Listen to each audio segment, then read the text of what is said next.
Salom hammaga. Mana men bugun sizlarga o'rgatmoqchi bo'lgan narsam Redmi Mi'da ko'pincha emas, o'zi Mi'da chiqmagan narsa bu.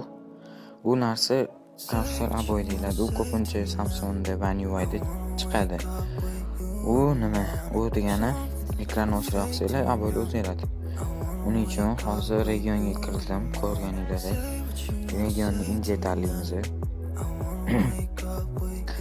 Ozgina incha tanlagandan keyin ichidan ochib qo'yaman. Keyin global menyuga chiqamiz. Ozgina zakusi so'raydi. Hammasida bo'ladi, hamma miyada bo'lgan narsa. Zakusiga so'rab bo'ldi, mana tayyor.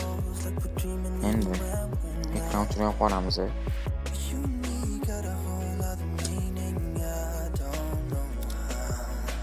Mana endi o'ng tomonga sursak, ekran blokirovka полностью пересмысленный yozib chiqadi. Выключить bosamiz, включить. Keyin mana oyoqda aboyli turibdi. Uni tanladik. Keyin ekranni o'chirib yoqsanglar, aboylarni o'zgaradi, xuddi Samsung'lardagi. Endi yo'q bu narsa, o'shaning uchun men sizlarga o'rgatdim bu narsani. Uning uchun regionlar inja qilishlik kerak. Hammasi o'xshamaydi. Mana ko'rayotganinglarga aboylar o'zgaryapti. Keyin buni nastroykasiga kirib turib, o'zingiz tanlasanglar bo'ladi. Har xil anaqa kategoriyalarga bo'lingan bu. Masalan, mashinalar bor, tabiatlilar bor, shularni o'zingizlar tanlaysizlar. Mashinani partitsiya chiqasizlar.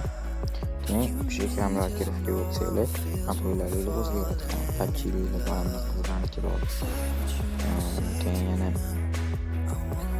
ko'pincha bitta qaytarilaveradi. Bu o'zini nima deydi, sistemning anaqasi xatosi, u obnovleniyaga to'g'rilanadi. Xullas, bugun o'rgatmoqchiman narsa shu bo'ldi. Kanalga podpisatsiya qilish va videoga like bosib qo'yishni unutmanglar. Iloji bo'lsa bitta kommentariy qoldiring. Hammaga e'tibor uchun rahmat.